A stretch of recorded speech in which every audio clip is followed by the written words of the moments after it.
বিএনপির এক কর্মী টিপু সাহেব বলেছে তারেক রহমান যদি বাংলাদেশে না থাকে তাহলে নাকি দেশে কেউই থাকতে পারবে না।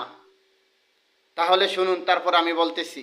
যদি তারেক রহমান যদি নেতৃত্বে না থাকে, বাংলাদেশের নেতৃত্বে যদি না থাকে, আপনারা অনেকেই রাজনীতি তো দূরের কথা বিগত দিনে করতে পারে নাই, দেশেও থাকতে পারবে না।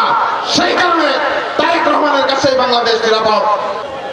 আমরা লালপুর বাগাতিপাড়ার মানুষ, আল্লাহ যদি আমাকে হাতে বাঁচা রাখে, তারেক রহমান যদি আপনাদের প্রতিনিধি হিসেবে আপনাদের কাছে পাঠায়, 1 বছরের মধ্যে লালপুর বাগাতিপাড়া। এখন কথা হলো, আপনারা বিবেচনা করুন। আমি বলতে চাই, টিপু সাহেব আপনি কোথায় ছিলেন? আপনি 16 বছর কোথায় ছিলেন? এখন যেন মঞ্চে উঠে বড় বড় গলায় কথা বলুন।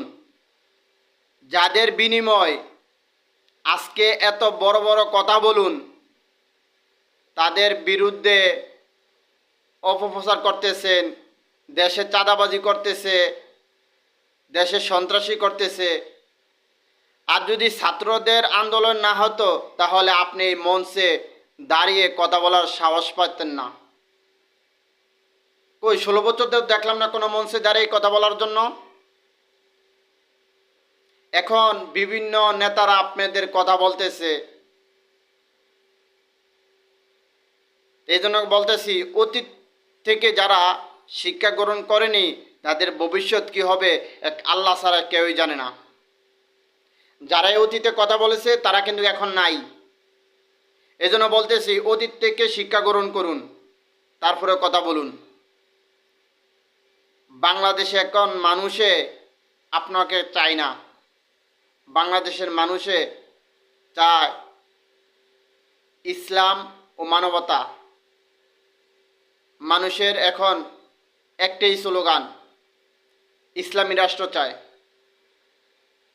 আর কোনো দুর্নীতি চাঁদাবাজিদেরকে ক্ষমতায় চায় না।